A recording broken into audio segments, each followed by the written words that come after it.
Assalamu alaikum wa rahmatullahi wa barakatuh. We want to welcome everyone to Islamic Center of Fayetteville for our presentation today with Sheikh Usamah. Got a little bit delayed to get started here, but we're on Allah's time.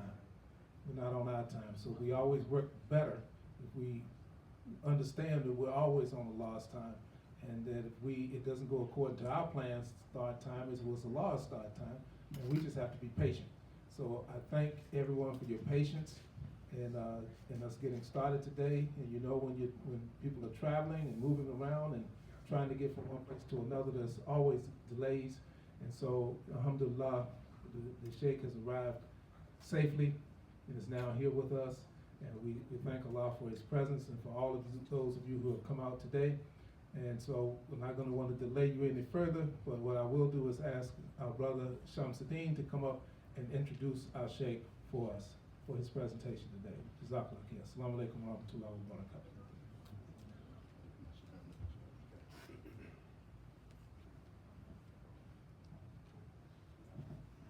إن الحمد لله نحمده ونستعينه ونستغفره ونعوذ بالله من شرور أنفسنا ومن سيئات أعمالنا من يهده الله فلا مضل له ومن يضلل فلا هادي له أشهد أن لا إله إلا الله وحده لا شريك له وأشهد أن محمدا عبده ورسوله أما بعد.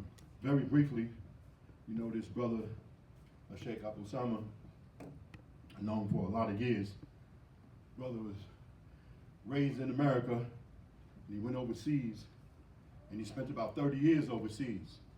But one of the things we always used to complain about, that we didn't have enough African American people that looked like us, the people who came up with our experience, you understand, going away and getting knowledge and coming back. The brother's a graduate of Medina University. Spent a lot of years there. Been a lot of years there, and as well as sitting with the different shuruk in order to gain knowledge and ilm that we can benefit from. And I can tell you that the brother has ilm that we can benefit from. And if you pay attention today, I'm sure you're going to find that what I just said is true. So inshallah, I just want to bring that to you and tell you that Sheikh Usamah, we're glad you're here, and we welcome you, brother. Sure, thanks. Do I need this or this is enough? That's enough. Bismillah, alhamdulillah, wassalatu wassalam ala rasulillah. I bear witness openly that there is no deity worthy of worship except Allah, and He is all-wise, knows what He's doing, and it's our job and our responsibility to submit during the good times and the bad times, doing the things that we like and that we don't like. And we have to wrap our heads around Allah knows what is best. Those Palestinians today, for an example, if I look at the challenges that I'm facing today, all of them pale in comparison to what those people are doing and what they're going through. And that's what the Muslim has to do. Vast majority of you, I don't know you, never met you before, but everybody who's sitting here is dealing with something or multiple things connected to your health, your wealth, your loved ones, just your overall disposition. Allah knows best, but I don't think, and Allah knows best, I don't think what we're dealing with compares to what those people are dealing with. I saw the other day where the shayateen of the Ins, the Zionist Jews, after ordering those people to go to that place in Rafah, I saw them bomb that place. And a man picked up a baby, and the baby was decapitated. And the media, this far-right, racist, this white supremacist media, they didn't even show that. You had to see that on social media. But the media keeps pushing the agenda. Even Obama, who dropped more bombs on Muslims than any president in history. Even Obama came out the other day, and the language he used was amazing. He had mentioned on October 7th, the Jewish Israeli people had to deal with a massacre where people's heads were being cut off, and they didn't show us a shred of evidence of that. And then he said, and the Palestinian people, they're shattered by war.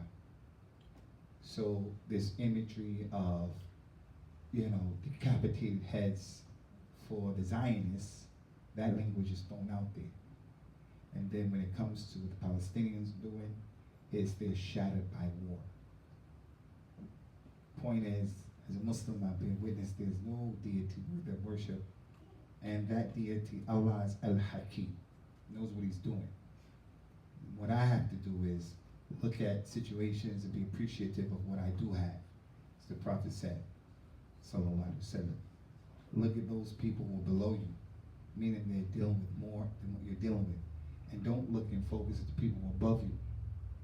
That will make you appreciate the favors that Allah gave you. But if you're always looking at people who have more than you, better off than you won't appreciate what Allah has given you. And I've been witness that Muhammad is his prophet and his messenger. And he came with a religion that puts us in a position where we don't need other people's opinions about anything. These people can't teach us about human rights. They can't teach us about animal rights. They can't teach us about justice. They can't teach us any of that.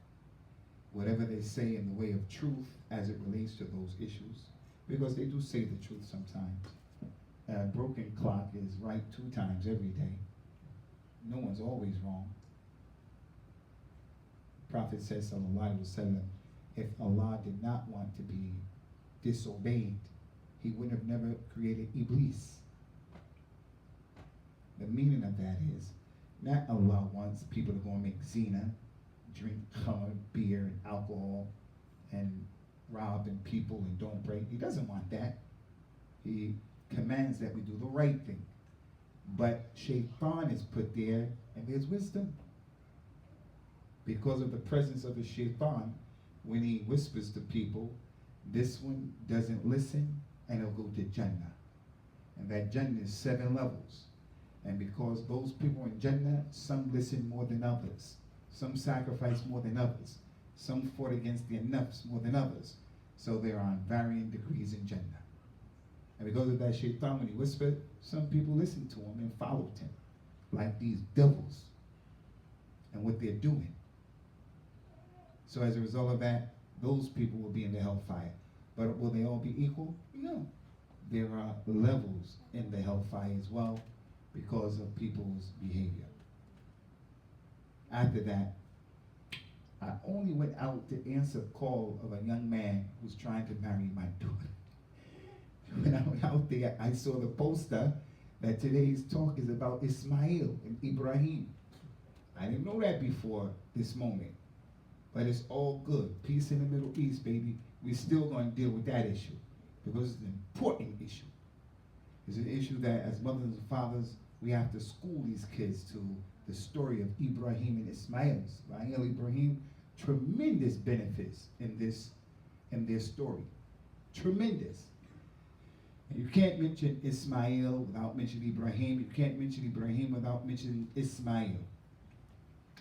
First piece of information that I want to mention to you, brothers and sisters, is an ayat of the Quran. Tremendous ayat.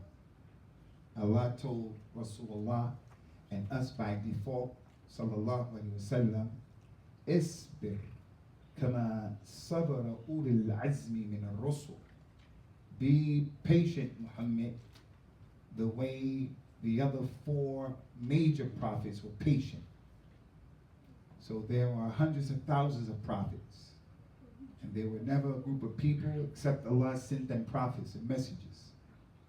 And he said about them in Surah Ibrahim, وَمَا أَرْسَلْنَا مِن رَسُولٍ إِلَّا بِلِسَانِ قَوْمِهِ. We never sent a messenger to his people except he spoke their language. So the messengers who are the major ones, gotta pay attention to this. And they are in chronological order. Be patient like Noah. Tremendous story, getting on the boat and all that stuff. People ridiculing him. while he practices religion. And he was warning the people, you're going to get a punishment. And they were saying, you're crazy.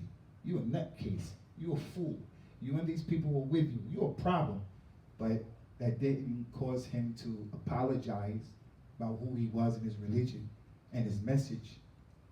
Be patient like Ibrahim. Noah, Ibrahim. Be patient like Musa. Musa. And be patient like Isa ibn Maryam. And the fifth and final major prophet is Rasulullah. So as Muslims, this ayah is a clear indication. If we study the detailed stories of these prophets, everybody here will take something away from all of their stories that will connect with your life. Noah and his son who didn't listen, or that child who didn't listen. Ibrahim and the son who did listen.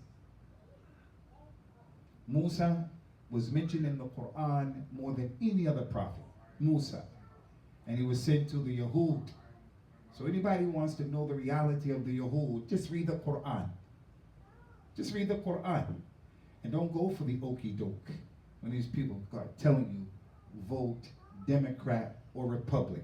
As Malcolm said, it is a situation where they're different sides of the same coin.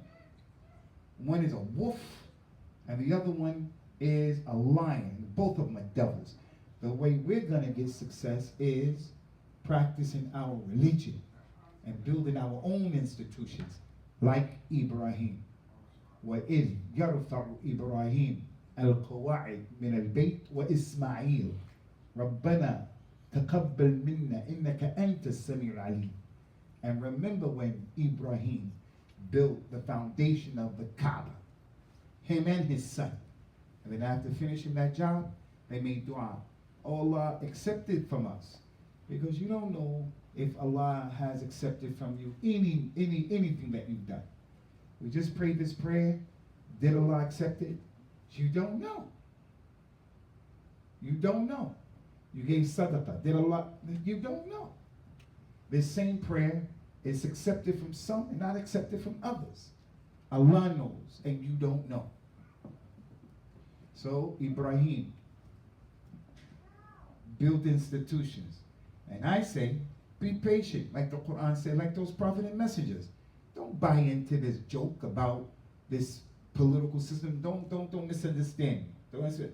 I don't believe we should be detached and we should, I don't believe that, but I don't believe for 1 minute after living here and seeing what this situation, that these people are trying to help anything. And then be patient like Isa ibn Maryam. Isa ibn Maryam is a tremendous story. And as African Americans, I would think the vast majority of us grew up as Christians, worshiping a Jewish God that was, created for us. The real story of Isa is connected to everybody here. As it relates to Ibrahim and Ismael, another very important thing I want to tell you, brothers and sisters, is what Allah said about Ibrahim in the Quran. Allah told Ibrahim in Surah Al-Hajj, these days that we are celebrating, the month of Dhul Hijjah, one of the 4 sacred months. Allah said to Ibrahim, أذن في الناس بالحج يأتوك رجالا وعلى كل ضامر يأتينا من كل فج عميق. Ya Ibrahim, make the call, the adhan. أذن في الناس بالحج. The adhan. Make the announcement and the call, Ya Ibrahim. Call out to mankind. Come and perform Hajj at this house. Allah said they will come to this house walking and riding on every kind of beast. Airplane. Ibrahim didn't know about no airplane. Camels, horses, on their legs, donkeys, in cars, jeeps, buses. They'll come to this house and they'll come through every nook and cranny to get to this house. How many of you people have been to Hajj or Umrah? How many of you? MashaAllah. How many of you have not been there? Oh, Allah help them to go to Hajj. Oh, Allah open up the way for them to go to Hajj. Give them the cheddar and the money to go to Hajj. And give them babysitters to take care of the kids to go to Hajj. Ibrahim didn't say, how are they going to hear me when I make the adhan? How? That's not your job, Ibrahim. How are they going to hear you? You just do the work, man. Similar to Isa's mother, Maryam. She had the baby. The baby came out. The pains of childbirth caused her to go under a date palm tree. The circumference of a date palm tree is wide, but whatever the case is, Allah told her, the angel told her, shake the tree, your food will come down. She didn't say, I just had a baby. I'm in postnatal bleeding. I'm a woman who's already weak compared to a man. I'm gonna shake this. Your job is just to shake the tree, man. Your job is just to get up and do what Allah told you to do. And the blessings will come. It's not our job as a community to start the journey and to end up here or there. That's not our job. Our job is to maintain the course and not to go to the right or the left. You don't know when death is going to take over you. The job, the goal of your responsibility out is not to arrive there. Our job and responsibility is to look at the final goal, Al-Jannah, and to maintain the course. Are you going to fall along the way? Allahumma na'am. You're going to fall. You're going to make mistakes. You get hit with catastrophes. You can't turn around and give up. So, concerning this story, I don't want to go through the well-known things like that. I want to deal with this in a different way. A different way. And that is, I want to teach and go over with you brothers and sisters a hadith that is connected to Ibrahim and Ismael. And it is a hadith that if you memorize it and you believe in it, you understand it, inshallah, I think our lives would be a lot more easier. And that is a dua where the Prophet sought refuge from 5 things, sallallahu alaihi wasallam.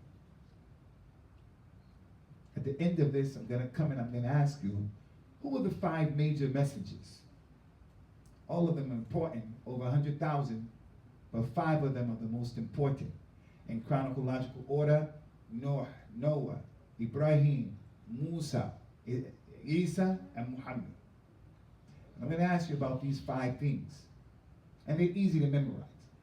He used to say, sallallahu alaihi wasallam, Allahumma inni a'udhu bika min jar as-su wa min zawjin yushayyibani qabl al-mashib wa min waladin yakunu alayya 'abdan wa min mal yakunu alayya 'adaba wa min khalil makir khalil ومن خليل ماكر عينه تراني وقلبه يرعاني إذا رأى حسنة دفنها وإذا رأى سيئة أذاعها.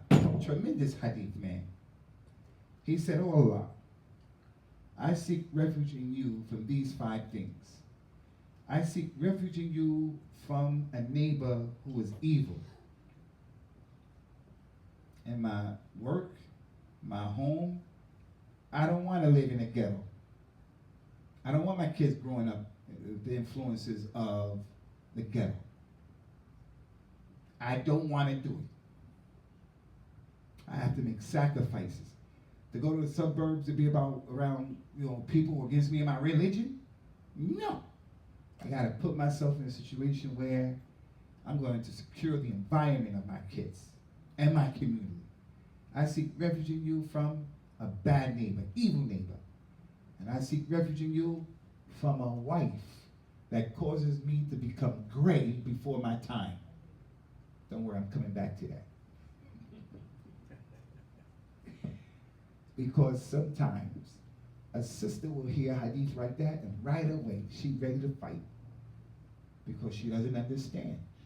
And I agree that sometimes men with this toxic masculinity toxic masculinity, no filters. We use the Quran and the Sunnah to manipulate, no doubt. But the deen is the deen. And I gotta teach my daughter. She's married to her husband. When there's some drama and they come, that's that man's wife. She's my daughter. I'm not gonna let her oppress her. I'm always gotta tell her, hey, that's your husband. I'm not gonna let anybody oppress you. But I'm not gonna jump in this thing like this and just be on your side because you're my bed and my blood. Your Jannah and your Nar are through that man. As the Prophet said, the lady came to complain about her husband. He said, hold on, before you start talking, I want to tell you, your Jannah and your Nar is through that man. We'll come back to that.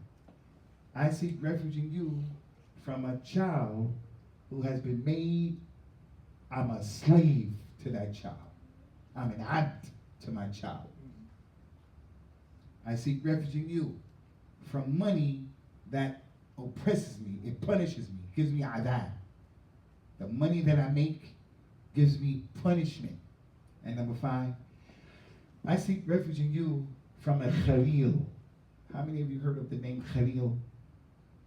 Well, you know people Khalil. Khalil is the friend. The friend. But in Arabic, the Arabic language is very, very precise. It's very precise. There are different levels of friendship. The Prophet has Sahaba, Sahib. The Sahib is your companion.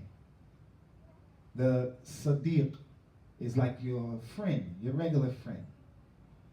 Your Rafiq. If we all went to Mecca, we are Rufaqa. We are Rufaqa. We're comrades like. The Khalil is the highest level of friend.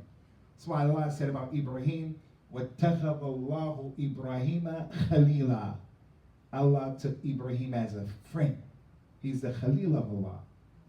So the Prophet said, I seek refuge in you from a Khalil, having a very good friend. Who? This Khalil, his eyes look at me as if he likes me, but his heart contains resentment towards me and hatred. If he sees something good for me, he hides it. If he sees something bad, he spreads it out. Some of us got friends like that. You think that they're your friend. But if anything happens to you, they are clapping behind your back. These are the 5 things, and all of them are connected with the story of Ibrahim and Ismael. I seek refuge in you from a child, from a neighbor who is a bad neighbor. I seek refuge from a woman who causes my hair to go gray. Before my time, she makes me old. I seek refuge in you from a child who is, I'm a slave to that child. And I seek refuge in you from money that will punish me. And I seek refuge from you from a friend who is treacherous. As it relates to the first issue, and a lot can be said, the jar. I'm going to say it, and I want you guys to repeat it for me. Because the day has come, my brothers and sisters from my African American community here in Fayetteville, we have to learn Arabic to the best of our ability. To the best of your ability. Because the Quran was revealed in Arabic, and I'm telling you, every journey that's long, it begins with the first step. At this point, like as Muslims, my mother doesn't know anything about the language that Isa ibn Maryam spoke. But the average Muslim, his Arabic vocabulary is very massive. The word masjid is Arabic. The word khimar is Arabic. Everybody know that word. The shams, the sun, is Arabic. The kitab, the book, everybody know that word. The qalam, the pen. The insan. We know a lot of words. Maybe we can't string sentences together, but from the strength and on the strength that Arabic language is the language of the Quran and the Sunnah, we know a lot of these words. Look at people's names. Abdul Qawi, the slave of the strong one. Shamsuddin, the son of the religion. Whatever your name is. Your kids' names. Those are Arabic words that we know. Nafisa, Sharifa, Khadija, Muhammad, Ahmed. So we may not be able to communicate in Arabic, but we know words, which is a proof we're still connected to the message of Allah. My mother doesn't have anything to do with Isa ibn Maryam in reality. She even made his color something else. When we told my mother, okay, Ma, at least put a black Jesus up in the crib. My mother said, you better leave my Jesus alone. Leave my white Jesus alone. That's the mentality. We used to say to my mother, I'm on Sunday in church, Ma, do not catch the Holy Ghost and embarrass us today. Because if you catch that Holy Ghost, I'm going to get suspended tomorrow in school because I'm fighting people for making fun of me and what you did. And the Holy Ghost that she caught, is that the religion Jesus brought? The only time I used to like church, I didn't like what that preacher was saying because we didn't talk like that, the way he be talking. You know the way the preachers talk. I don't want to imitate the preacher. You know how the preachers talk, right? They give their sermon. You guys coming from the South, you don't know how the preacher talks in church. You know what I'm talking about. I don't want to mock him because I don't like it. I used to listen to that and say, why are you talking like that? Why don't he just talk to us in a way where we're men, we're intellectuals. He talks like that, playing on emotions of the women. That's why they're in the church. I said, ask my mother. I didn't understand what that man was saying today. What was the message? She never knew the message. We were just going to church.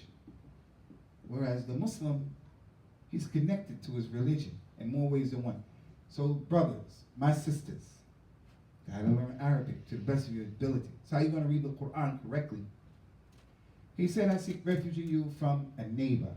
And I'm going to say it, you say it. The word for neighbor in Arabic is jar. We're going to spell it J-A-R, like a jar. Jar. I'm going to say it, you say it. Jar. Jar. A jar is the person who lives next to you. The Arabs said, Ad-dar qabla al-jar.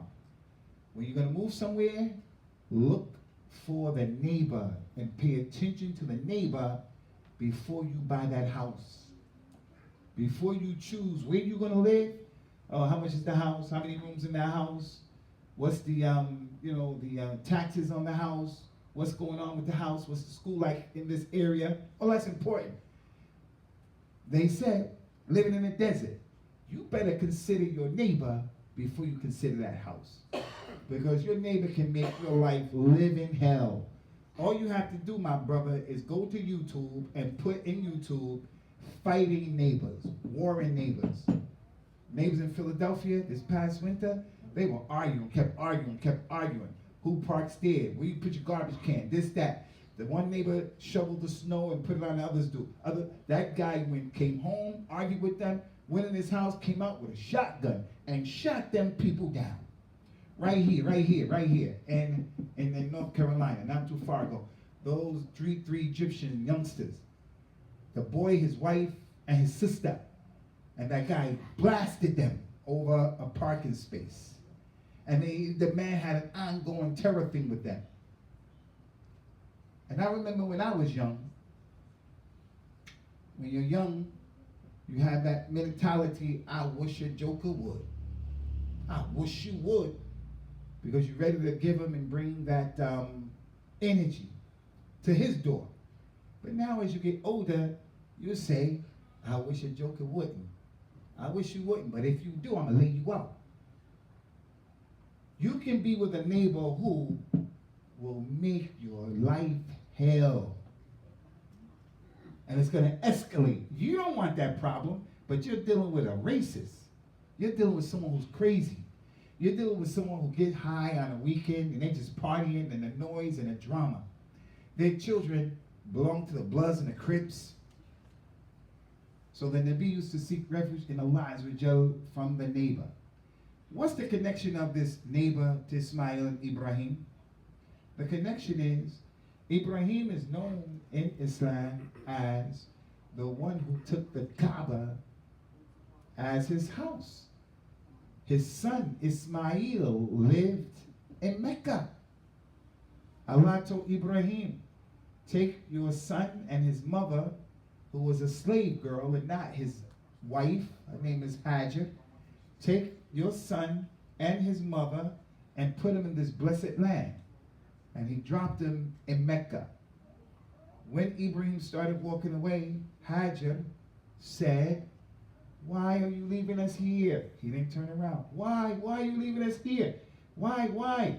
She said, Allahu Amar, did Allah tell you to do this? He stopped and he said, Allahumma na'am. Allah told me to do this. She said, then Allah won't forsake us. And he went. When he got out of sight, he made the dua in Surah Al-Baqarah. Oh my Lord, I've left some of my progeny at your sacred house. Nice dua. Ibrahim left his son at that place. Some people came, it's a long story, the people from the tribe of Jorham. They're the original Arabs. Ismael is not from the original Arabs. Him and his father come from Iraq, Mesopotamia. When he was in Mecca, he met the tribe of Jorham. And they came to get the water, and they saw Hajar and Ismael there.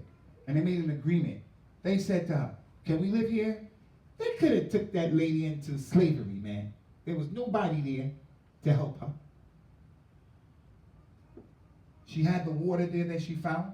Those of us who went to Umrah Hajj, you go between Safa and Marwa. You know why?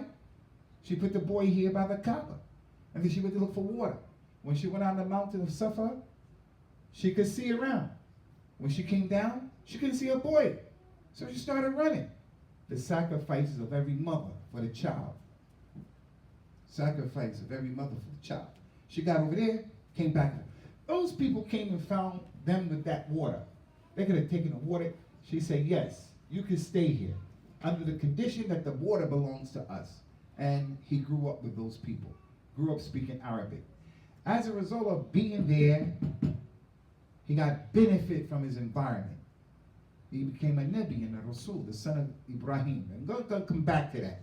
But as it relates to us, I don't know what the situation is in this beautiful masjid. I don't know who your neighbors are in this area. I don't know.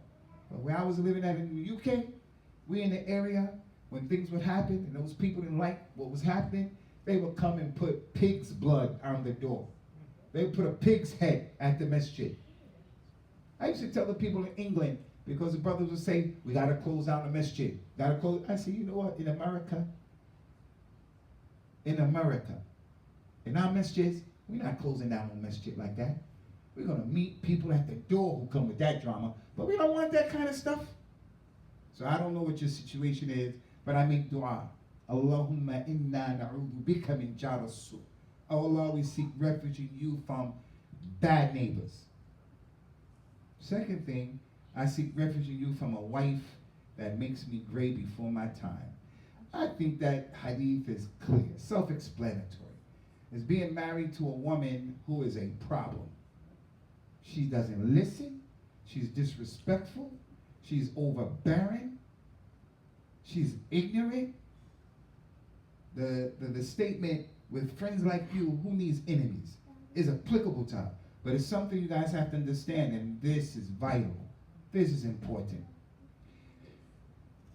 The balance and the justice of al-Islam, ihdina sirat al-mustaqim, guide us to the middle path. We say that every day, and yet we're not balanced. Guide us to the even path. Don't make me a person who works all day. Don't make me a person who never works. Don't make me a person, a person who laughs all the time and I'm a joker. And don't make me a person who's so serious I can't smile and give sadaqah. Don't make me a person who loves someone to the degree where I'm in a toxic relationship and I can't get out. And I can't see the forest through the trees. Make me balance in my love, my hatred. Make me balance in my rest, my sleep. Don't make me a person who sleeps all day, all the time, or a person who never sleeps. Allah said in the Quran, هُوَ الَّذِي أَضْحَكَ وَأَبْكَى. Allah is the one who causes you to laugh and he causes you to cry. The Prophet laughed and he cried, sallallahu alaihi wasallam, at the appropriate time. So being balanced is jihad. Make me a person who eats moderately, not a person who overeats all the time, and not a person I'm under eating. I'm intentionally trying to be anorexic. Intentionally, I'm trying. No, make me balanced. Make me a person who has courage, but I also want to have fear. I don't want to be a person who I'm walking down the street and I can clearly see these are skinheads. I can clearly see. Written on their heads is KKK. It's written on it. I see all the signs. They got a Confederate flag. And I'm walking down the street with my wife and my 2 babies. But I say, nothing can hurt me but what Allah wrote. That's an ayah. Tell them, nothing will afflict you except what Allah wrote for you. I'm going to take my wife and my kids and cross the street, man. Because not to be afraid of not anything, something's wrong with you. You're going to destroy yourself. And the Quran said, لا تلقوا بأيديكم إلى التهلكة. Don't destroy yourselves with your own hands. So it's all about balance. Listen to the balance. And this is the point. Oh Allah, I seek refuge in you from a wife that causes my hair to go gray before it's time. The hadith said, An-nisa, shaqa'iq al-rijal. Women are the twins to the men. The meaning of that is, everything that Allah told men to do, women have to do the same thing. Except if there's a proof that shows they don't do this thing that same way. The women are the twins of the men. When Allah says pray, men and women have to pray.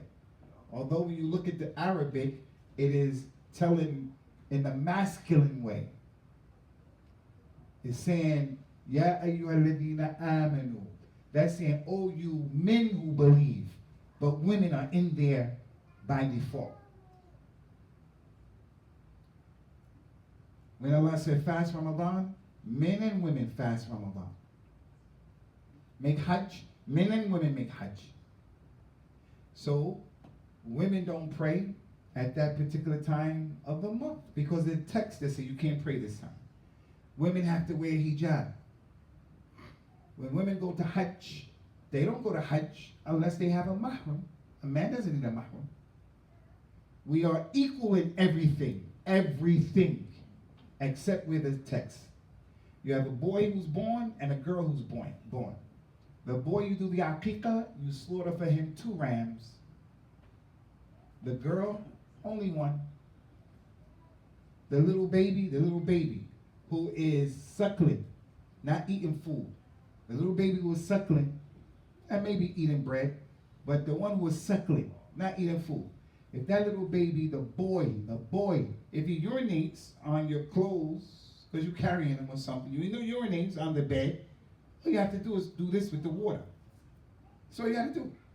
If the little girl who is suckling urinates, you have to wash that out.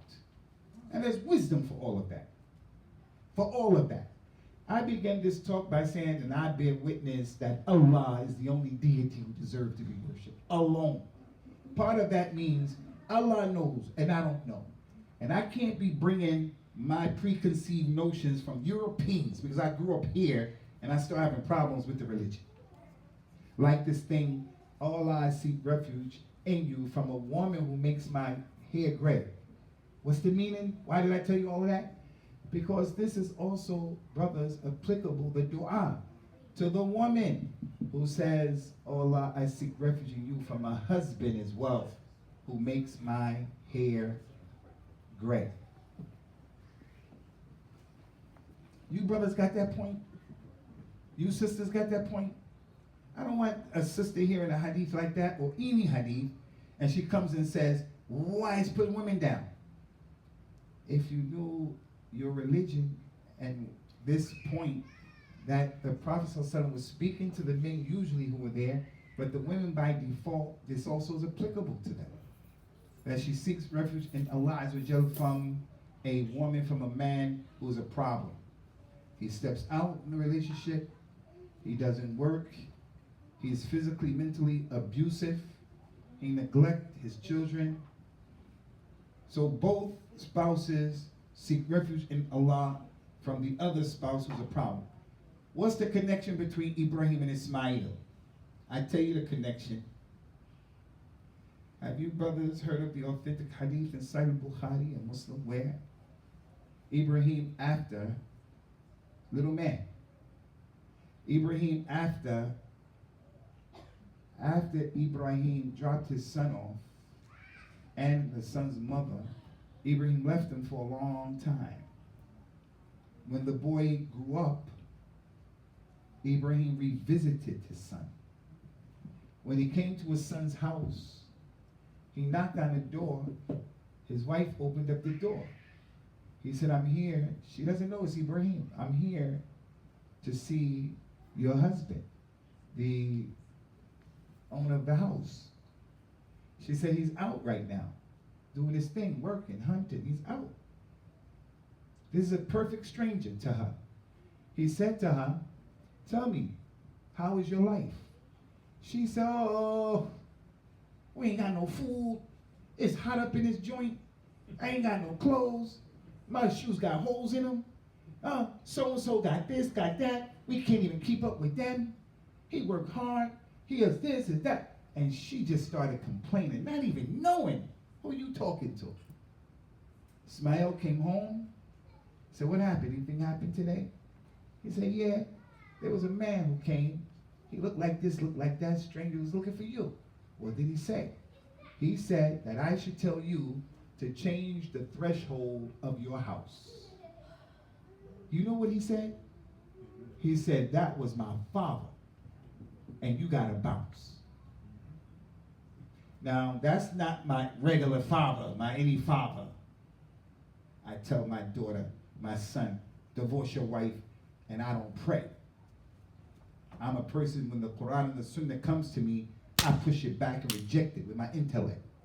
And my son follows the religion, and his daughter dresses right, loves him, got good kids, soldier, and I say, hey, I don't want you to divorce her. And I say, Ismael Ibrahim. Nah. It is true that one of the companions, Abdullah bin Umar, his father Umar, told his son, divorce that girl. And he loved that girl.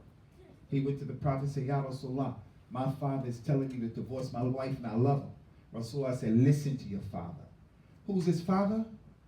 Umar. Rasulullah said about Umar, Lo kana nabiyyun ba'di lakana Umar. If there was a prophet after me, it would have been Umar. He said, Lo salaka Umar maslakan, lasalaka shaitan maslakin ghayr maslaki. If Umar is walking down the street and shaitan came down the same street, shaitan is going to take another way. Not because of his muscles, but because of his deen. The Nabi had a dream. He came the next morning. He said, I saw in a dream last night that I was at a well and there was a bucket of water deep in the well.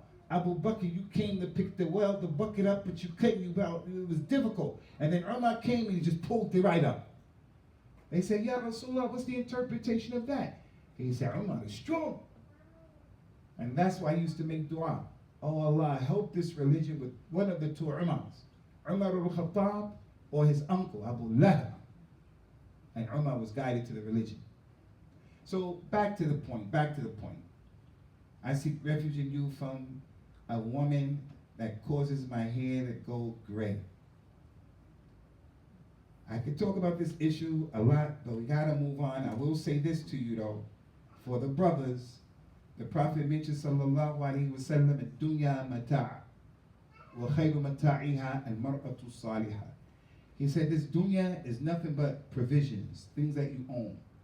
You own 2 phones, you own a car, you have your furniture, you have some money, you have these many shoes, you have these clothes, you have your house, you have this. It's just things that you own. He said the best thing that can be in the possession of a man is to have a religious wife. They say, Ya Rasulullah, who's the best wife? He said the one when you look at her, she pleases you.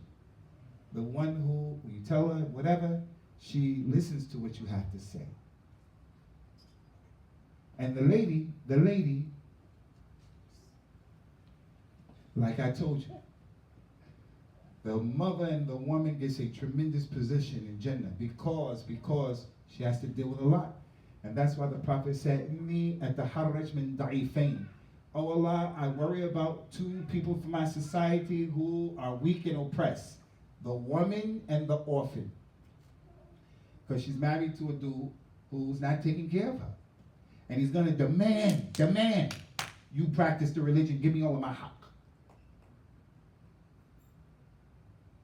And that's why I would say the sister has to take her time with who she's going to marry. And when we have daughters, and our daughters are trying to get married, you better take your time because you don't want your kid to marry a monster. Anyway, that's Ibrahim and his father. The third thing, oh Allah, I seek refuge in you from being a slave for a kid. This is the time we're living in. I used to come to North Carolina from the north in the summertime, 2-3 weeks every year, meet up with my grandmother, my grandfather from my mother's side in Cherryville or Cherry Hill. I think it's Cherryville, I forgot. Cherryville or Cherry Hill, one of them. And Gastonia, North Carolina. It was the deep south. I used to visit them.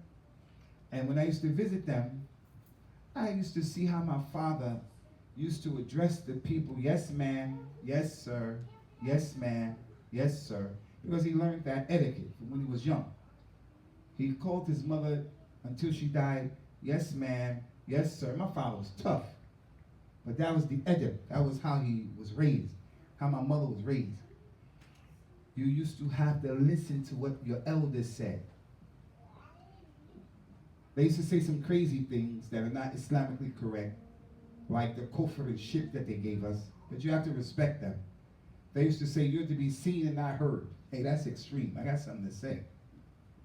They would say things, if I brought you into the world, I could take you out. No, you can't take me out. They didn't mean that, but it was to that degree the authority.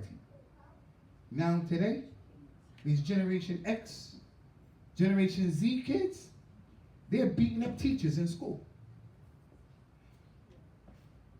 The Muslim child today will call his mother and father out of their name.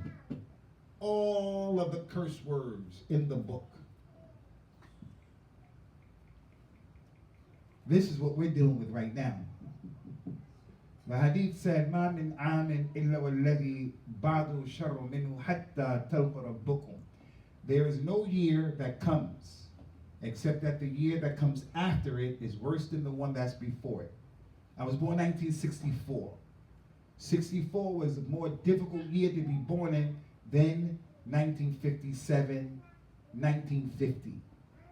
Being born in 2024 is more difficult being born in 1964.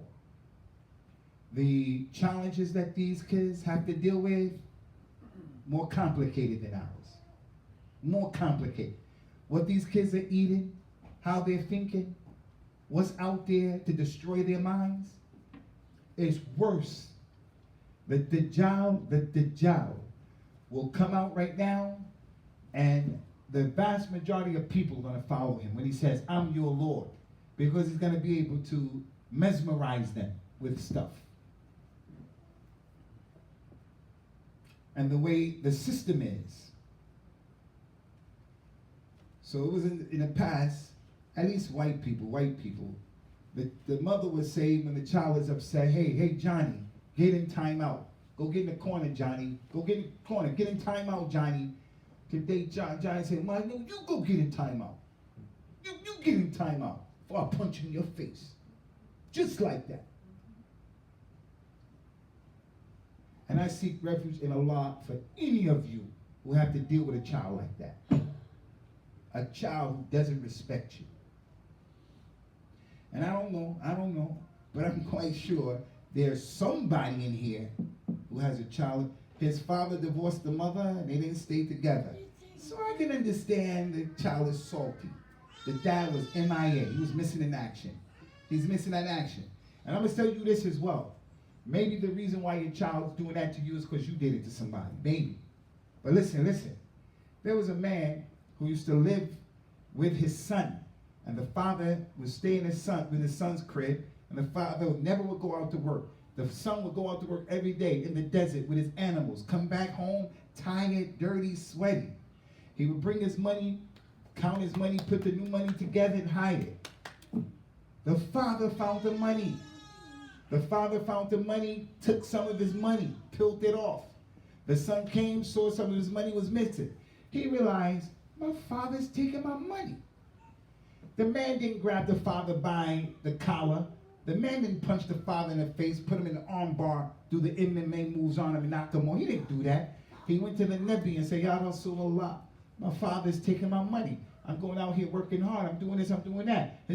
As if to say, Ya Rasulullah, what you going to do? Islam doesn't allow stealing. You get your joint chopped off. Ya Rasulullah. Rasulullah told that man, Anta wa maluka li abik. You and your money belong to your father. I want to tell you that again. You and your money belong to your father. The meaning of that is, not it's okay for your father to steal your money. No, your father shouldn't steal your money. But it's saying, if it wasn't for Allah, who gave you your father, you wouldn't be here. You wouldn't be here. So my mom's, she's a kafir. She's a non-Muslim. Does that mean I disrespect my mother? Disrespect my mother because she's a non-Muslim? I wouldn't be a Muslim if it wasn't for Allah and my mother. I wouldn't be a Muslim. When I got in trouble back then, I would say, Mom, them devils, they lying. I didn't do that, Mom. I didn't do it. She would always believe me until we went to court and she saw the evidence and then she would look at me. I don't want to tell you what she would call me. You know, she would use the N-word like that, like, again. But she would always believe me. And now I have children who have challenges. And I'm just going to cut them off. I'm just going to, because I'm mad. I'm upset. You know what I did for you? And true, you know what I did for you? I just want to cut him off. Because he drinks Hennessy. And he has some mental health issues. Because he's drinking Hennessy. Cut him off. And my mother was a Kafir, didn't cut me off. She supported me, man. So, I seek refuge in you from a child who's a slave over me. That means you have to listen to what your kids say. Yeah, you have to listen. That's a fitna. They don't respect your authority. I'm going to move on. But you know that hadith where the Prophet was approached by Jibril and he said, Ya Muhammad, what is Islam? He said, Shahadatin, Salat, Zakat, Som, Hajj. He said, you spoke the truth. What is Al-Iman? He said, believe in Allah, believe in the angels, believe in the books, believe in the messengers, believe in Yom Al-Qiyamah, believe in the predestination. He said, you spoke the truth. Ya Muhammad, when is Yom Al-Qiyamah? He said, the one who was asking the question knows just as the one who, I don't know, you don't know, I don't know, nobody knows. He said, tell me some of the signs of Yom Al-Qiyamah. Tell me some of the signs. He said, you will see the barefooted, poor Bedouin Arabs racing each other and constructing lofty towers, like in Dubai, the Burj Khalifa, like in Mecca, the clock tower. The Arabs are spending a lot of money to say, we got the biggest building. And then he said, وَأَنْ تَلَدَ الْأَمَةُ رَبَّتَهَا. And you will see the slave girl giving birth to her mother, her master. It means things go topsy-turvy. The slave girl is supposed to be in a position of subjugation. But one of the signs of Yom Al-Qiyamah, everything is going to become upside down. And that's what the Prophet said. He called these times Sanawat Khadda'at, the years of deceit. He said the years of deceit are coming to each of the companions. Up is down, down is up. Now with the Muslims, someone who calls to Tawheed, people won't like that. Someone who calls to the Sunnah, people won't like that. But someone who calls to Sheikh and Kufr, people will like that. The person who calls to innovation, let's do it, people don't like that. There's a person who is qualified, He deserves to be listened to. He knows what he's talking about. He has knowledge. People don't like him. There's a person, he doesn't know his elbow from his ankle bone, man. He doesn't know, can't distinguish. But he's the one that people say, oh, listen to him. This person is trustworthy. Amin, you can trust him. Give him your daughter. You can trust him. Leave him there, take care of your business, whatever. Trust him with your money. People won't trust him. Here's the one who's treacherous. That's the one who will be trusted. Topsy-turvy. So that is what we're dealing with. And it permeates throughout society, where these children will go to the popo and the feds and say, my father beat me up, my father did this, my father, and they'll come take your kid. So you got to make dua to Allah Azza wa Jal to do what? Protect you from that. Ismael, on the other hand, Ibrahim came back, changed the threshold of your house.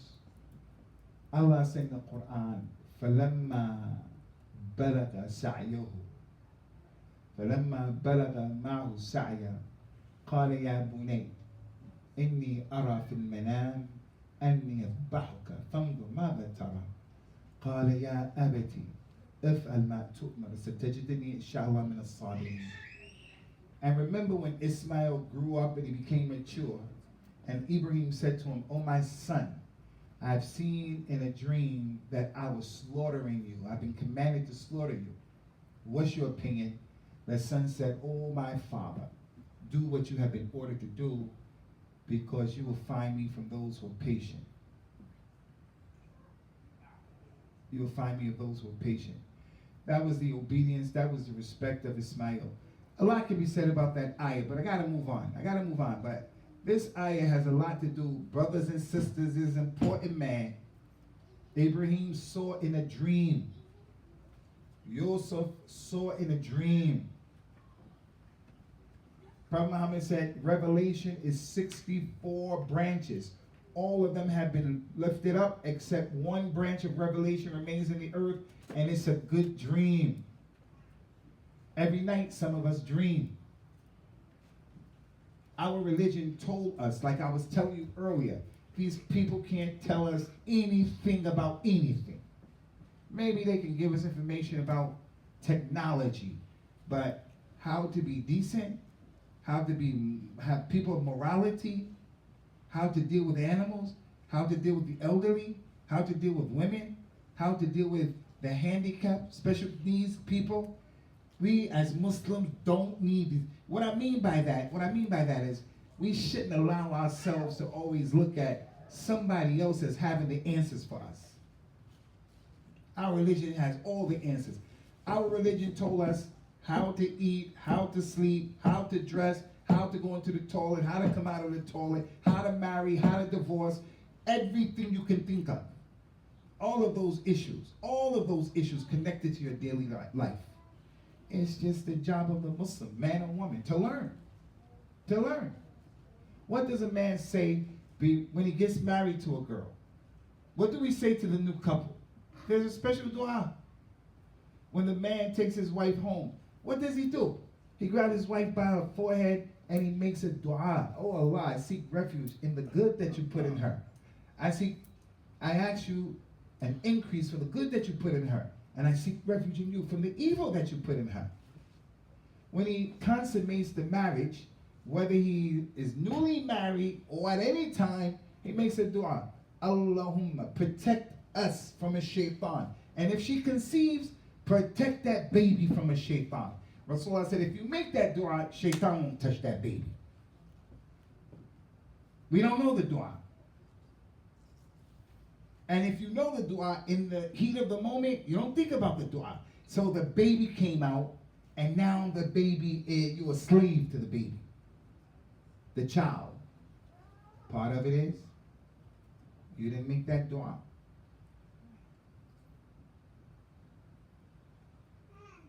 He said, I seek refuge in you from money that oppresses me, punishes me. That means a lot of things. That means the job that I have, the money is going to oppress, it's going to punish you. I don't ever go to Jummah. I don't pray Dhuhr and Asr at work, ever. I have a job where I don't wear hijab to my job. I have a job where I have to go to lunches and stuff and drink with these people. I have a job where there are women around, men, and all kind of madness is going on. So as a result of that environment, that money will come and it will punish an individual. It also means I have money and I don't pay zakat. I have money and these are the 10 days of the Hijjah. If I have the ability to slaughter, I ain't slaughtering nothing. I ain't doing nothing. Yo, brother, take the money. You take $50, $60, $70. Get yourself an animal. Slaughter it for you and your family, for you. There's no way to slaughter. Send the money somewhere to people who are poor. He has the ability. He ain't even thinking about it. He ain't even thinking about it. The Prophet said, sallallahu alayhi wa sallam, "Man kanat ad-dunya akbar hammihi, ja'ala Allahu faqra bayna aynayhi, wa shattata alayhi amrahu, wa la tatihi min ad-dunya illa ma kutiba lahu." Anyone who the dunya is the most important thing to him, Allah will put his poverty right in the middle of his eyes, and Allah will put his affairs in disarray, and nothing will come to him except what Allah wrote for him. And in contrast, whoever the hereafter is the most important thing to him.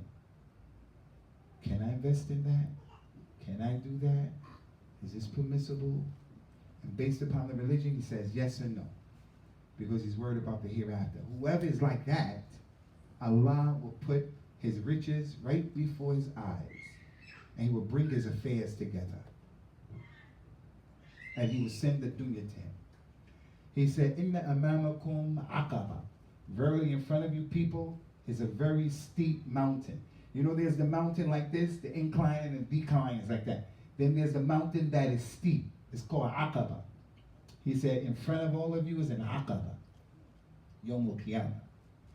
Anybody who is heavily laden, he got a lot of material stuff. When he goes up that mountain, it's going to be compromised. Meaning, he bought a lot of stuff. He bought a lot, unnecessarily. Allah loves you to have a nice car, nice crib, nice clothes. Nothing wrong with that. But if he overindulged, he's going to be held accountable for everything. So if he has a lot of things, that's more questions he has to answer for. How did you get it? What did you do with it? Did you think you were better than other people? Did you share it? He said those who are heavily laden, they will not get over the mountain. Yawm al-Qiyamah. The less you have to answer for, the easier it is. Does that mean you should be a bum? Does that mean you shouldn't try to be self-sufficient and work for yourself and become a billionaire? No, it doesn't mean that. You want to make a lot of money, make a lot of money, but you have to know that the poor people will go into Jannah 500 years before the rich people. And for the most part, more money, more problems. That's just the reality of it. That's how it is. The last thing that we want to mention, Ikhwani, the last thing.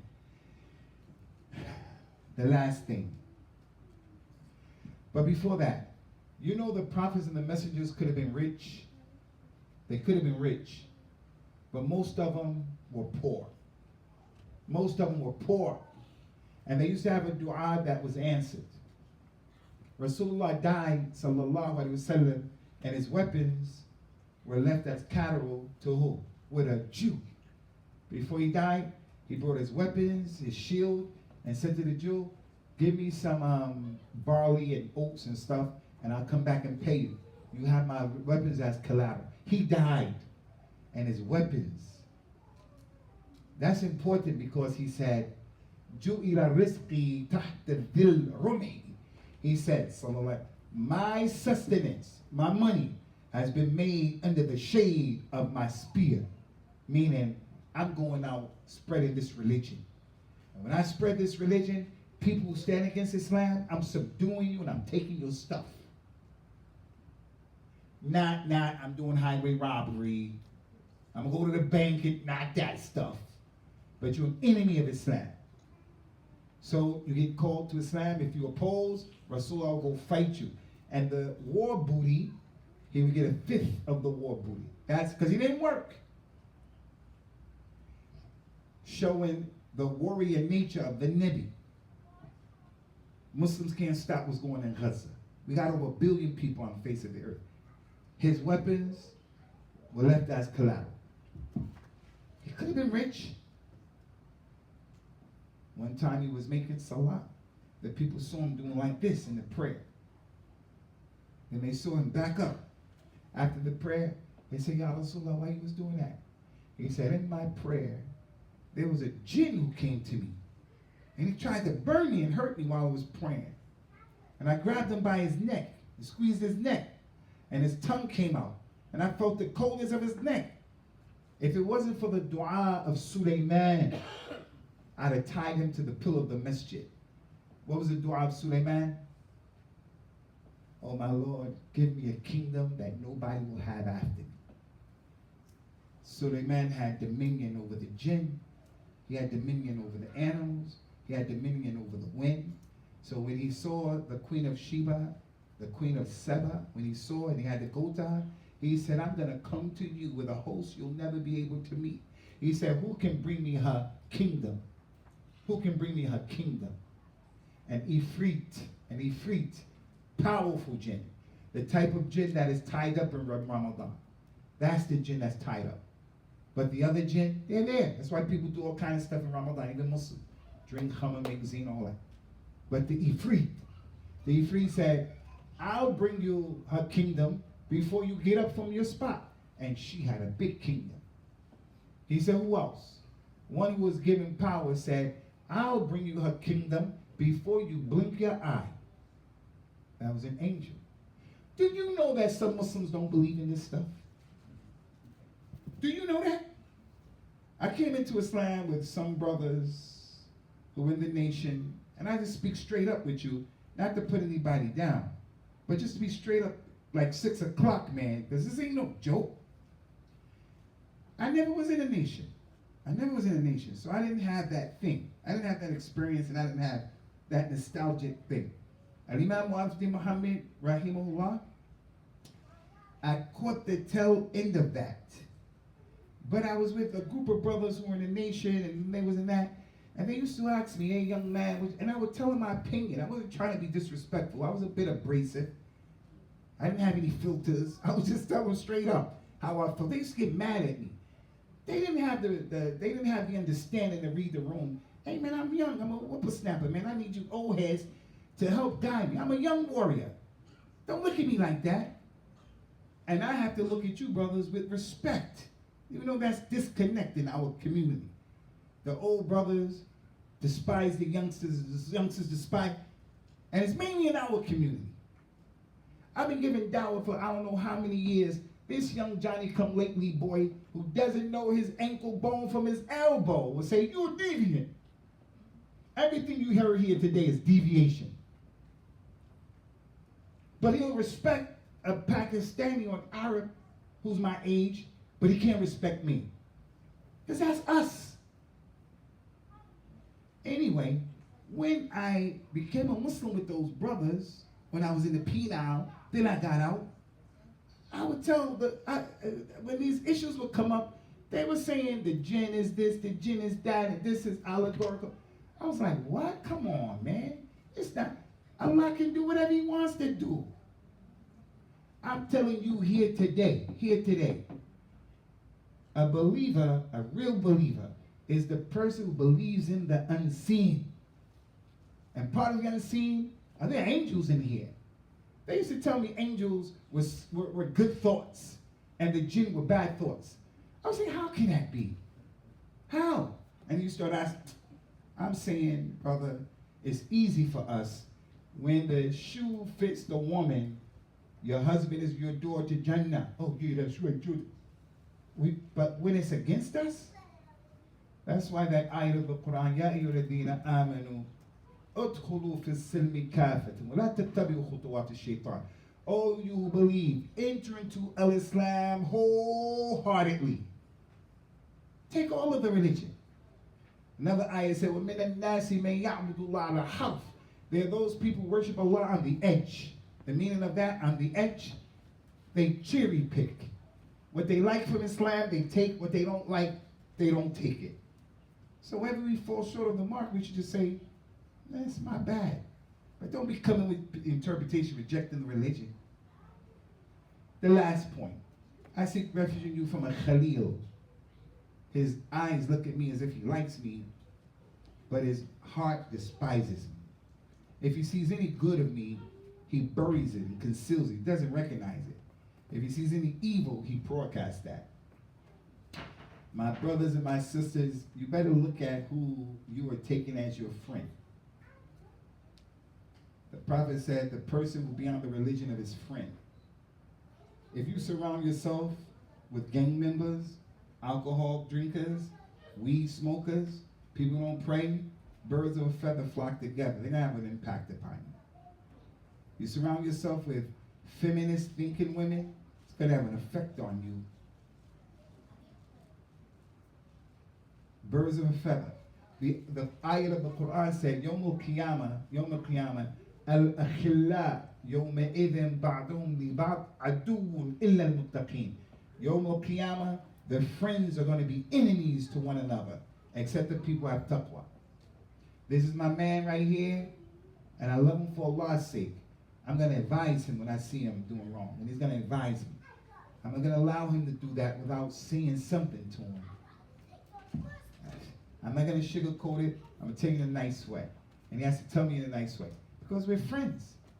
If you don't do that, Yom Qiyamah is going to come and say, Allah punish him. Why did he do that to me?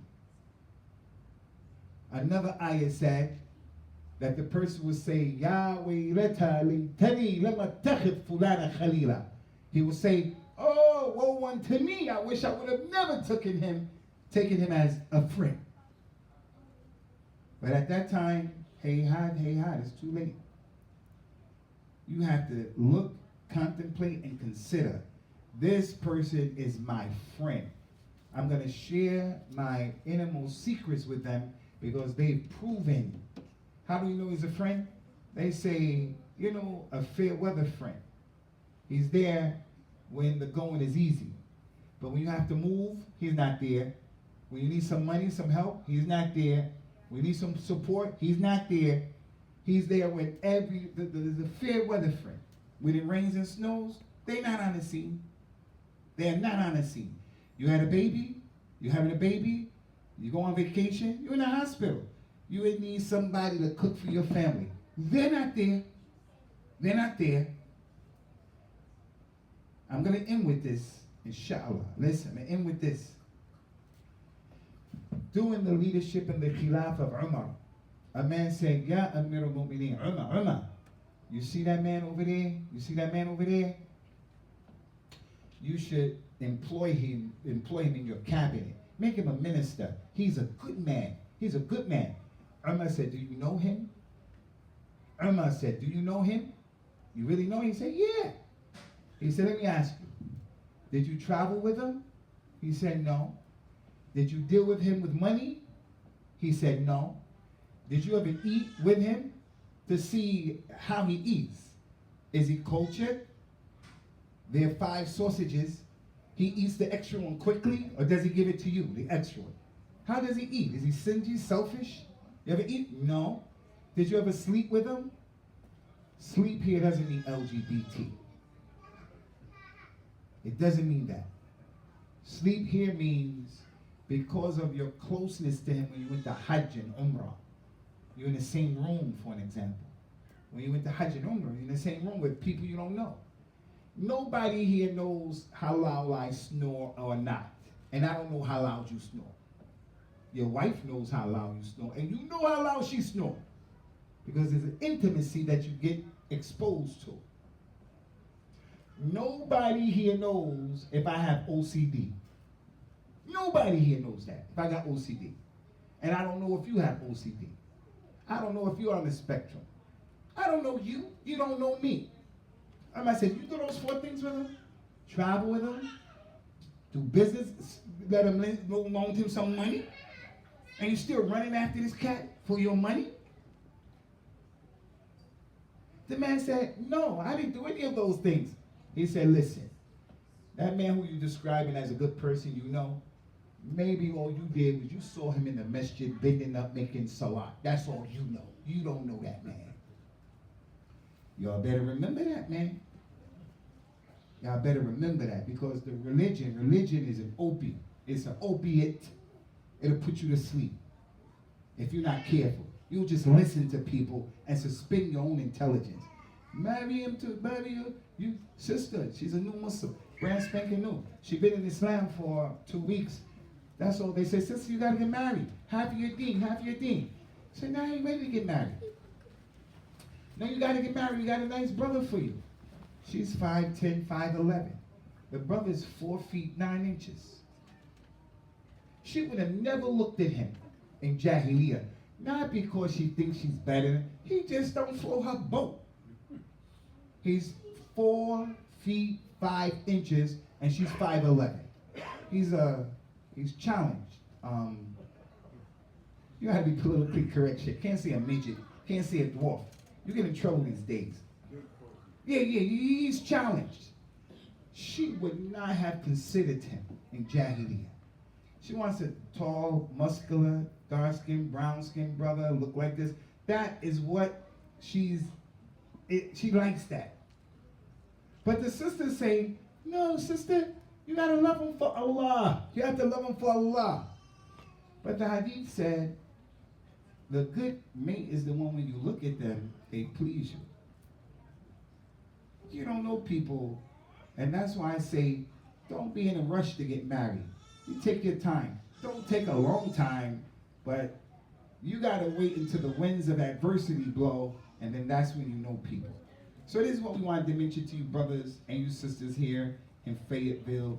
If the admin, the brothers in charge, would allow for a Q&A session, one of the things I would like for you to do, because I know in teaching and giving dawah, you gotta be careful about what you say. You can strike a chord that's sensitive with people. And over the years, I found like African Americans, we tend to be a group of people who are not as sensitive as Arabs and these other people.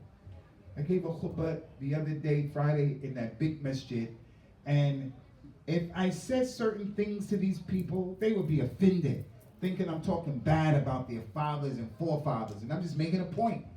But if they said something about our community, like, you know, African American, a lot of times, you know, your men are not really living up to the responsibility of what they should. I mean, accept that. You know, you African American men, you know, a lot of you guys, you know, you abandon your children and stuff like that. I'm gonna say, I accept that. Are we all like that? No. Even the person who's making that point, you also got a divorce. You got people, though. But it's something that is in our community. I'm not gonna get upset about that. It's the truth. Because I also know African American people have some qualities and characteristics that are special as well. The point is, I think we tend to handle criticism as a people.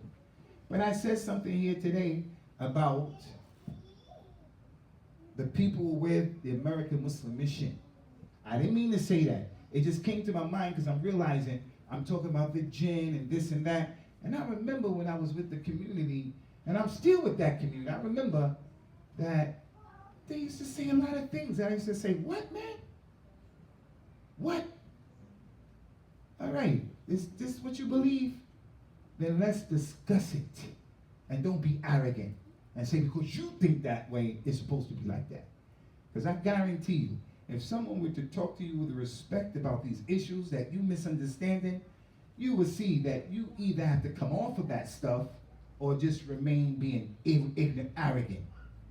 So I say all of that to say, if something was said that someone felt offended, I didn't mean it in that way, but let's take the Q&A time, the session, an opportunity to talk about it. People telling me that Jews and Christians are our brothers. They mean our brothers.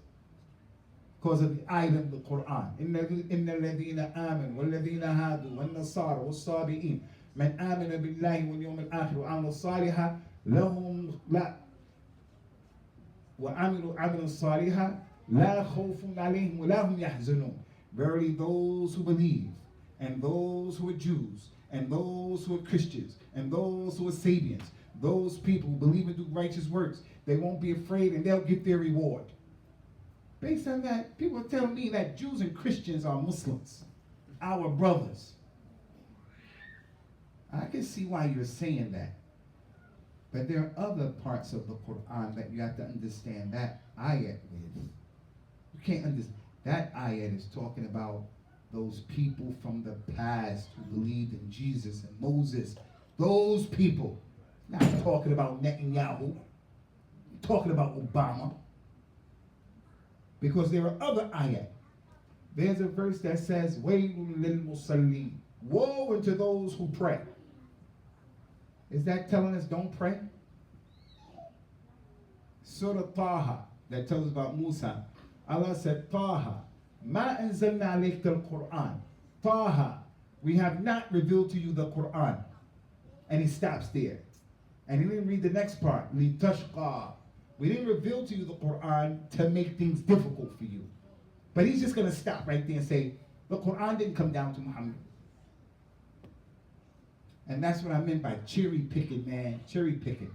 As a community, as individuals, men and women, you are not a true believer until you submit totally, man, to those things that are easy and those things are difficult. You got to get your head around. You can't understand everything. None of us can understand everything. But we can't dismiss it just because we don't understand. All right, brothers and sisters. That's what I wanted to mention. I want to ask a question now. Okay? What is the word for neighbor in Arabic? The job. Some sisters said, dar. Pump your brakes, sister, pump your brakes. But good job. Good job. The jar before the dar. Dar is the house. Dar. Jar. Just remember that jar. Look at the neighbor before the house. All right. The 5 major messengers in Islam, the 5 in chronological order. Who are they? Ibrahim, Good job. These are blessed days, man. Learning our religion. One more time. Hey, little man, give me the program. You 3, pay attention. Who are the 5 major messengers?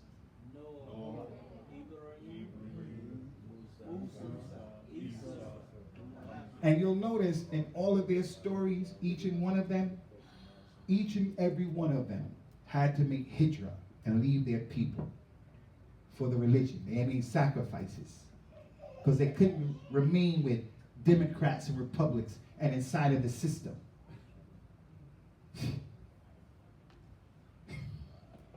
No, Sheikh. I'm sorry. I digress. I'm sorry. I digress. Some people feel you should vote the lesser of the 2 evils. I get where you're coming from. I get. If you're not part of it, you can't change it. I get where you come from. But I'm your brother, and you know you all got that cousin who be weird, that uncle, that. We have that cousin. I'm that cousin, the Nat Turner cousin. I don't buy into it. And I'm going to tell you straight up. Anyway. All of them made hijrah. Noah made hijrah. And some people don't believe in that story of the boat. Some people don't believe what Allah said in the Quran. فَلَبَثَ فِي قَوْمِهِ أَلْفْ سَنَةٍ إِلَّا 50. He remained with his people for 1,000 years minus 50. 950 years. How can you live in 950? Asking how like that is a sign of disbelief. Allah does what he wants to do. He gives life and death. What you talking about? So he was on that boat, he left his people. Ibrahim left his people. They put him in the fire. He left his people. Struggle. Musa left Egypt, left his people. Isa. When Isa comes back, the Ya'juj and the Ma'juj is going to come. They don't believe in that. Don't believe in the job. When the Ya'juj and Ma'juj comes, Isa can't fight them. He's going to run away from them with the believers because they're a force that he can't deal with. So from wisdom is running away to live another day.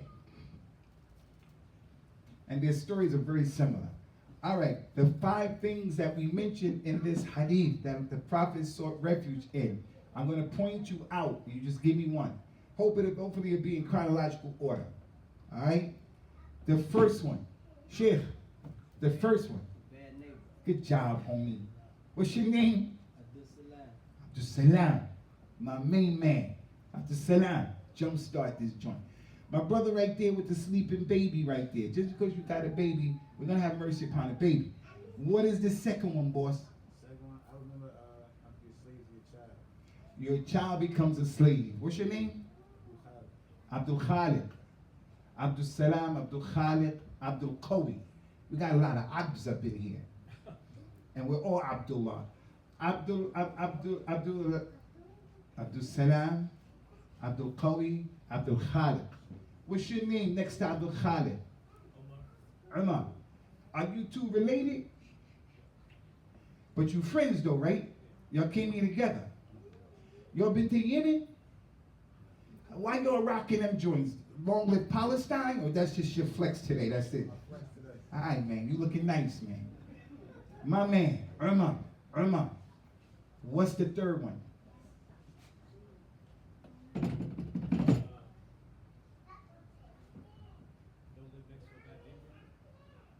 Homie got that, man.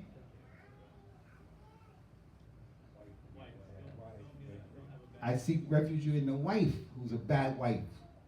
Number four. Any sister want to go? What's the fourth one? I seek refuge from money that'll be punishment to me. And the fifth one? A bad friend. One of the ways you can remember is I seek refuge in you. And this is how you got to learn, man. When you learn, you come up with your own stuff to connect things, to remember the next one. First one is the house. Inside of the house is the wife. The first one is the neighbor. Your neighbor. And then you don't want to have drama with your neighbor because you got your wife in the crib. You don't want a bad wife. And your wife gave you a baby. And you need money to take care of your wife and your baby. And you call your friend to your crib. If he's really your Khalil. If he ain't your friend, don't bring him to your house. Because if you bring him to your house, he's going to hate you, man. He's going to be hating, give you the evil eye when he see your stuff. All right, my man, give me all five of them. My brother, next to Umar. Yeah, next to Umar. Yeah, what's your name? Abdul Latif, Abdul Salam, Abdul Qawi, Abdul Khaliq, Umar. And my man is, that's Umar. That's Abdul Khaliq. What's your name again? I know Abdul Khaliq. Umar. And it's Abdul Latif. Abdul Latif, break them down. Give me the pound. I see reference to the neighbor, a wife that gives me gray hair, a child that I'm enslaved to, money that I'm gonna be hardship with, and a friend. There you go, my man. There you go, brother. The sister in the back, because we're going to let you represent. What are the five?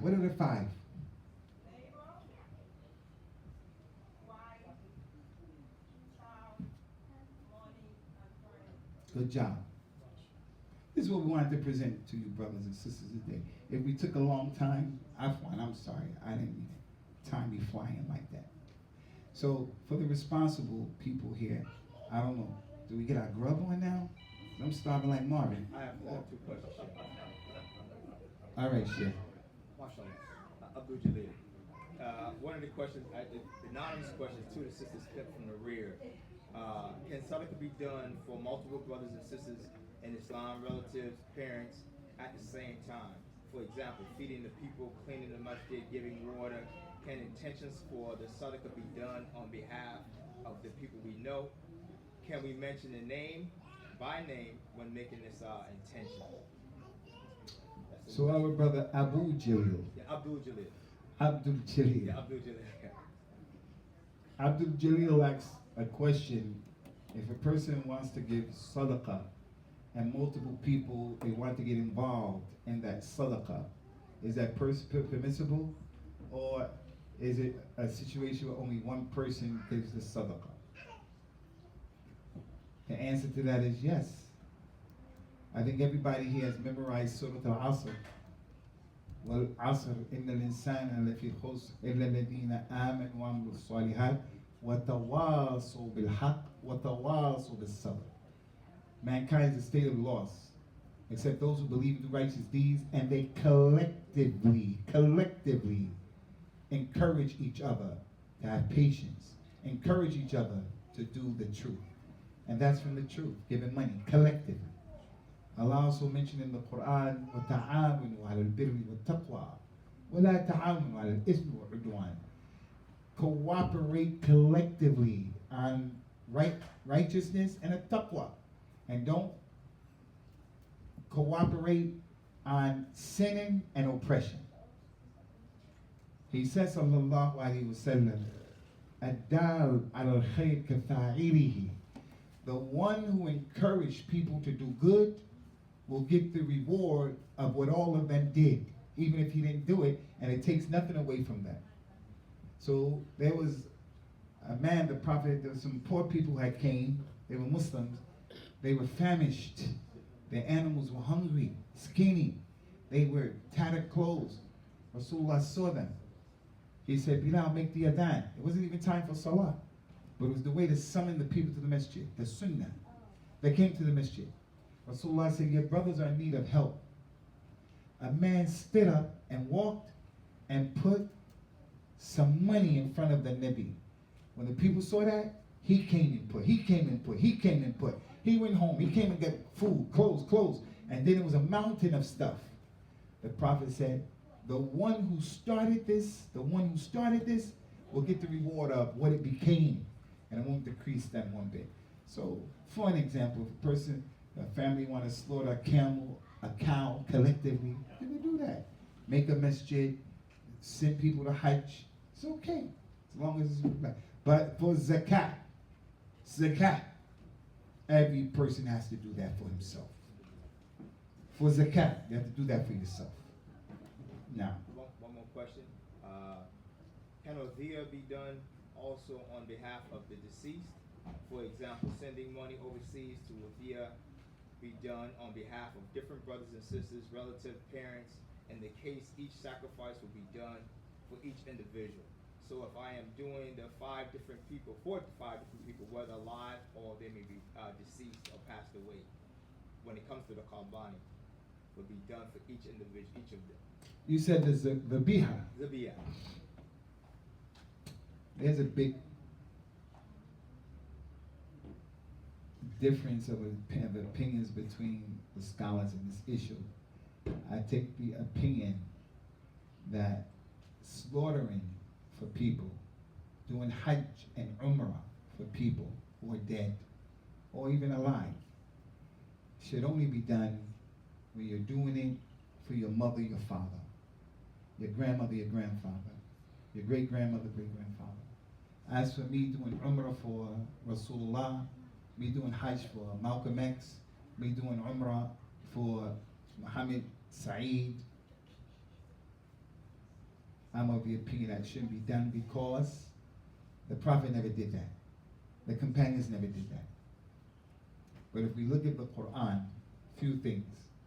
Number one, the ayah of the Quran says, وَأَن لَيْسَ لِلْإِنسَانِ إِلَّا مَا سَعَى. The human being will only get that thing that he strove for.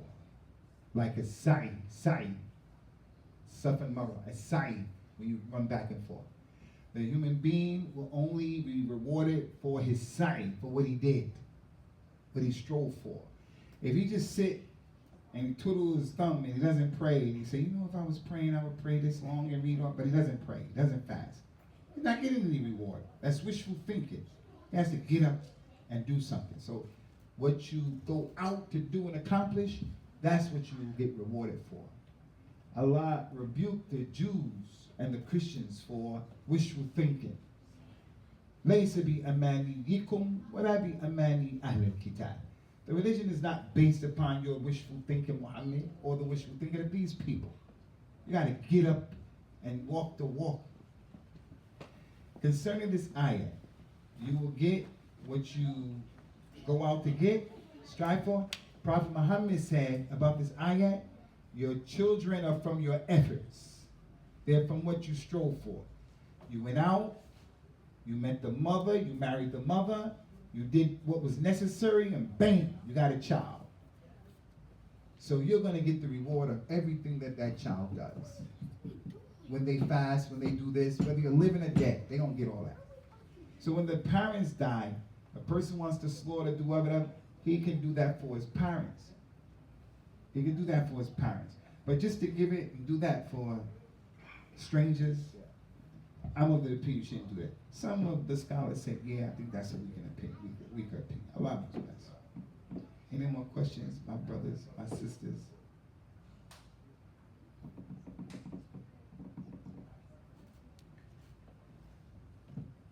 Got one for you. اتفضل يا شيخ شمس الدين يعقوب. The idea and the understanding of Adam and Eve in the Quran and the creation of multitudes of men and women, and there was only Adam and Eve here, and the concept that all of the people came from just these two people. And Adam in the Quran means man, one man. Doesn't mean the earth or society or anything like that. Could you just give me some elaboration on it, just a little bit? Yeah, concerning these allegorical interpretations of the Quran that I would call, it's just rhetoric. It's just rhetoric, and it's not acceptable for people to explain away things because they find it difficult to get their heads around it.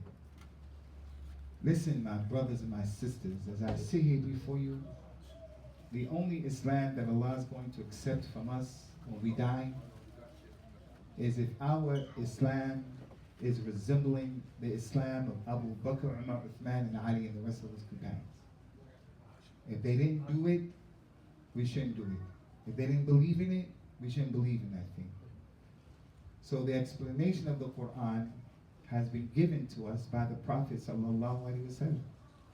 He told the people what was meant. It was revealed on him, and it was revealed because of those companions. All of the Quran. Shukran, ya Sheikh. Appreciate it. I say that again. The kuffar came being argumentative, and they say, Ya Muhammad, look here at the Kaaba. These are our gods. Lat, Uzza, and Manat, this one, this one. Look at these our gods. This one's made out of iron, gold, wood, dates. Look, tell us, this God you worship, what is he made out of? What is he made out of? Tell us, your God. Surah remained quiet. Allah revealed to him, قُلْ هُوَ اللَّهُ أَحَدٌ اللَّهُ الصَّمَدُ لَمْ يَلِدْ وَلَمْ يُولَدْ وَلَمْ يَكُنْ لَهُ كُفُوًا أَحَدٌ. Tell them, Allah is one, Al-Ahad. Allah is As-Samad. He exists by himself, doesn't need anything. He doesn't exist. He isn't born, nor does he have children. He's not manufactured and created and stuff like that. And there is none like unto him. These things are similar. You made them, they don't talk, they don't help you. Why was that surah revealed? It was revealed because what was going on with those companions. It wasn't revealed out of a vacuum where I can come now today and give any interpretation to the ayahs of the Quran. So the companion Abdullah ibn Abbas, the Nabi took him and hugged him and said, Oh Allah, teach him the interpretation of the Quran. And he became the single most prolific companion who explained the Quran's explanation. How are you going to come now and tell me Adam is man, what is this is a land and the earth and this and that? How are you going to come and tell me that? Where did you get that from? You're making that stuff up. And I have to have enough courage, me, to break away and to be able to say, you're tripping. Because that interpretation, what are you talking about? So listen to what I'm telling you. In the Quran and in the Sunnah, In the Quran and the Sunnah, Adam was one person. And the person has a hard time believing Allah can create a man from the dirt. He has reduced Allah to what his mind can't conceive. And that is arrogance and ignorance. That's Fir'aunik, who told Musa, Ana Rabbukum al-A'la, I'm your Lord the Most High. And he took a man out of prison and said, you can go free. Took another man out of prison and killed him. I give life and death. You don't give life and death. You would never be able to kill that man if Allah didn't allow you to do that. So I can't get my head around it. Allah created Adam from the soil. And he said when he created Adam, Allah created him from every type of dirt that's in the earth. Red dirt, yellow dirt, white dirt, black dirt, sand, this, that. And that's why Adam's children come out different colors and complexions. And that's why they come out, some are easy to get along with, some of them complicated. There's some complicated people. When you meet them, you're like, damn, you're on the spectrum, man. What's wrong with you? Why is it so? That's how Adam's children are. Some of them are easy, like drinking water. And some of them, you be like, just over this. And then after he created Adam, he created from Adam's right rib his wife, one woman. And they were in Jannah. And they didn't have any clothes on. They didn't know their nakedness. And then Shaitan came to them and whispered to Adam, shall I lead you to a tree that will give you everlasting life? And he listened. And then he realized, hey man, we're naked. And he went and started covering up his nakedness. Allah didn't give him that knowledge. When he covered up his nakedness, now the trouble started. Adam, didn't I tell you not to approach that tree? Ihbidu minha. You and your wife get down from here. And as long as you follow the guidance, you'll be guided. You don't follow the guidance, you're going to be in trouble. And now we have this issue that we're dealing with. Children of Adam. Allah created 4 things with his own hands. And everything else he said, being it was. He created the Arsh, his throne with his own hands, the Jannah with his own hands, the pen that wrote everything with his own hands, and Adam. And that's why Allah told the Malaika, bow down to Adam. And they all bowed down, except Iblis. Well, I understand why you think Iblis is an angel, but there are other ayat. كَانَ مِنَ الْجِنِّ فَفَسَقَ مِنْ أَمْرِ رَبِّهِ. He was from the jinn, and he disobeyed the affair of his Lord. And then Iblis said, I'm not bowing down to him. Putting his intellect before what Allah told him. Iblis said, why should I bow down to the one you created from dirt, you created me from fire, I'm better than him. It's not for you to put your mind in that arena. You're being Iblis. You're being like Iblis. And I don't care how upset you get, the reality is, if you sit to discuss this stuff, you're not ever going to be able to prove your stuff except you're talking out of the side of your neck, that's all, and you're making stuff up. With all due respect, not against anyone, but come on, man. You brothers and sisters have your jobs, and you know what you're doing in your jobs. You know what you're doing. You're not going to let some Johnny come lately start just putting ideas in your business or your job that you know don't even work. He doesn't even know what he's talking about. And the same thing here. The person doesn't know his ankle bone from his elbow, and he's authoritative and things like this. So he was one person. Eve came from him. And then Adam and Eve had children who turned into all these people we have. Why is that difficult for Allah? Help me to understand. You know when we were in school, there were 9 planets, right? You know that, right? Earth, Jupiter, Venus, Mars, Neptune, Saturn. It was 9. You know how many planets these people are saying right now, and galaxies and stuff like that? They don't even know. Because the stuff that Allah has created. And Allah said in the Quran, if Allah wanted to waste time, he'd have wasted time with things that are closer to him. He'd play with the planets. Got time to play with Benny Adam. I don't think what I think. What you talking about? If you were asked, what did you eat last Thursday? You can't even remember. Can't even remember. Can't remember my kid's name. Can't remember my grandkid's name sometimes. But you're going to come to the Quran and just, no. He created Adam. Every time Eve had children, she had a boy and a girl. Another time, a boy and a girl. Another time, a boy and a girl. And in their religion, as Allah mentioned in the Quran, لِكُلٍّ جَعَلْنَا مِنْكُمْ شِرْعَةً وَمِنْهَاجًا. We gave every group of people their legislation, their halal and haram. So some things that were halal for them are haram for us. Some things that are halal for us, haram for them. What was halal for them, haram for us? They were able to marry their sisters because the situation dictated it. Don't come and say that's incest. It wasn't incest for them because Allah allowed that. With us, it's incest because Allah made it like that. He said, حُرِّمَتْ عَلَيْكُمُ أُمَّهَاتُكُمْ وَبَنَاتُكُمْ وَأَخَوَاتُكُم. Made haram for you to marry your mothers, your sisters, your daughters, and so on and so on. But it was halal for them due to necessity. What about in Islam? In Islam, the people come from North Carolina. I have two cousins. I gave them down, they became Muslims. They wanted to get married. My cousins wanted to get married. I told them over my dead body, you ain't getting married. They said, but it's permissible to marry your cousin. Ali married Fatima. I said, I know that. In Africa, Arabs, they do that. But if you two got married, you know what my mother's gonna say? You know what your mother's gonna say? My aunt, your aunt. They're gonna say you're doing incest. But am I gonna say it's haram? Because now Muslims don't do it, our relatives don't do it. We're gonna say don't do that because if you do that, it's going to be a fitna for our relatives because you know their religion is picking and choosing. They eat pork. Jesus ain't eat no pork. I mean, Jesus to a white man. The Bible didn't say he's a white man.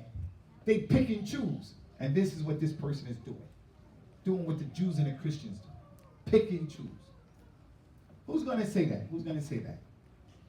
You can't marry your cousin because now Muslims say you can't do that.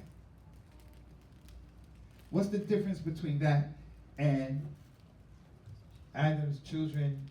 They were allowed to get married until they spread out in the earth. And you say, no, you can't do that. I can't. So that's the theology of Islam based upon proofs. That other stuff is just interpretation of people just making up stuff, and it doesn't hold water. And Allah knows best.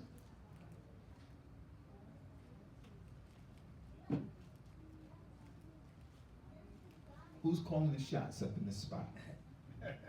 MashaAllah. Assalamu alaikum wa rahmatullahi wa barakatuh. Jazakallah khairan for everybody showing up. Brother David should be here now in the rear annex with the food, inshallah. He's already there. I got a big mouth. I don't want to step in front of the camera.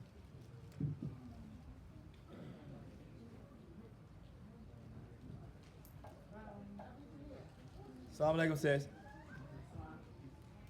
Assalamu alaikum. Well, you know, sister. Abdul Latif. Yeah, got you. What do you want to say? The sister's having an issue.